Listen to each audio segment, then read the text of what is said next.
తథాస్తు నిత్య సన్మంగళాని భవంతు యజమానభం సంరక్షంతు.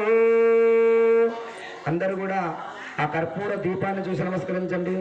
బంగారు ఛాయ వలె దగాయమానంగా విరాజిల్లే ఆ కర్పూర జ్యోతిని నమస్కరించి, స్వామి ఓ పార్వతీ పరమేశ్వరులారా, మా యొక్క జీవితం కూడా అలా ఆ దీపం వల్ల వెలగాలి స్వామి అని ఒకసారి మీరు మనస్సులో అనుకోండి. ఆవాదుల సకల దేవతా భూ నమో నమః. మా కుటుంబము మా పిల్లల జీవితాలు కూడా ఒక వెలుగు వెలగాలి స్వామి నీ అనుగ్రహము ద్వారా అని సంకల్పించుకోండి. ఆవాదిత మహాగణాధిపతి నమః.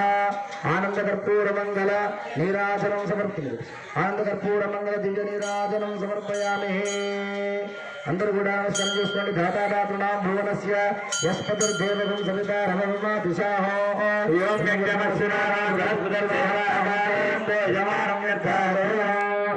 ఓం శ్రీమన్మహాగణాధిపతయే నమః. సాకచ్చ జగద్రక్షో విరాఢోపో జగన్మయః యోగరమయోగరాధ్యక్ష బాలచంద్ర జగద్గురుః పంచకారకాధ్యక్ష సూర్యచంద్రాగ్నిలోచనః శ్వేతవర్ణావిగ్రహాయ భద్రభక్తానిరామయ సర్వాభీష్ట ప్రభో లోకే సర్వకార్యాగ్రపూజితః షోడశైదారిణామాని ఎప్పుడే శృణుయాదవి ప్రారంభే వివాహే చ ప్రవేశే నిర్గమే తదః సంగ్రామే సర్వకార్యేషు విఘ్నస్య జాయతే.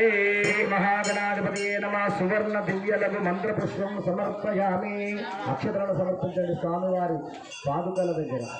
స్వామివారు మన కోసం చేసినటువంటి ఆ హరిద్ర గణపతి స్వామి పాదాల కింద ఆ పుష్పాలను సమర్పించి నమస్కరించుకోండి. శ్రీ మహాగణాధిపతయే నమో నమః. యజ్ఞేన యజ్ఞమయం